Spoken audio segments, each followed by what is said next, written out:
Les sociétés savantes ont toujours de la gratitude pour les grands hommes de science. La séance solennelle de ce début d'année à l'Académie nationale française de chirurgie met à l'honneur un grand professeur de médecine d'origine béninoise. Âgé aujourd'hui de 94 ans, il a consacré sa carrière à la chirurgie en général et à la gynécologie obstétrique en particulier, surtout en Afrique.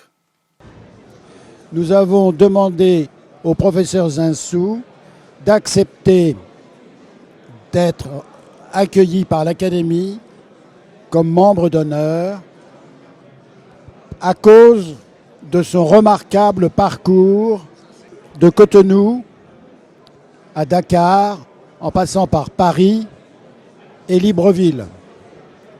Il a obtenu toutes les distinctions de la médecine française dans sa spécialité qui est la gynécologie obstétrique.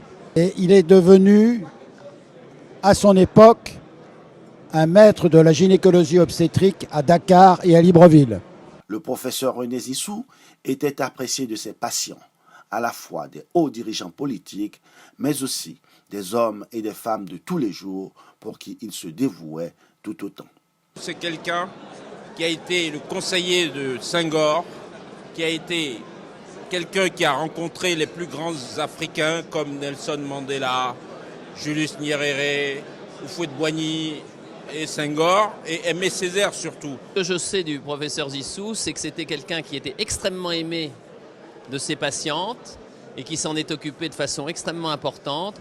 Et je crois qu'aussi bien sur le plan humain que sur le plan intellectuel, il avait une renommée, puisque je sais que sur le plan intellectuel, quand il a fait ses études en France et après, et notamment quand il a eu sa leçon d'agrégation en France, il était connu pour ses travaux de grande qualité sur l'obstétrique.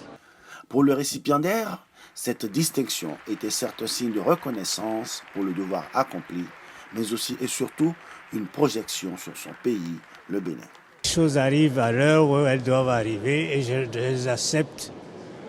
Et je vous souhaite surtout que ce soit une projection sur mon pays.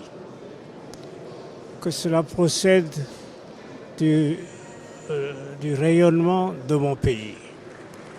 Je souhaite que cette entrée à l'Académie de chirurgie permette à d'autres talents qui sont nombreux dans mon pays de pouvoir se manifester et de pouvoir se faire valoir en permettant d'être honorés par d'autres admissions à l'Académie de chirurgie.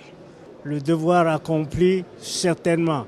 Une vie bien remplie, je ne saurais le dire, c'est à d'autres d'apprécier.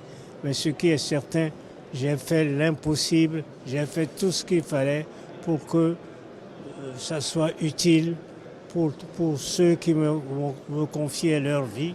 Parce que lorsqu'un malade vous confie sa vie, c'est un honneur exceptionnel. Et cet honneur-là, il faut non seulement le mériter par la compétence, par l'affirmation de sa compétence, mais être toujours dévoué au service du malade. Je suis très content et je suis content pour le professeur René Zissou et je prie que Dieu lui donne encore longue vie pour qu'il soit toujours à côté de nous pour nous donner de ses conseils. Après l'exemple du professeur René Zissou, on peut parier que d'autres éminents spécialistes béninois sauront aussi se distinguer au plus haut niveau de la médecine mondiale.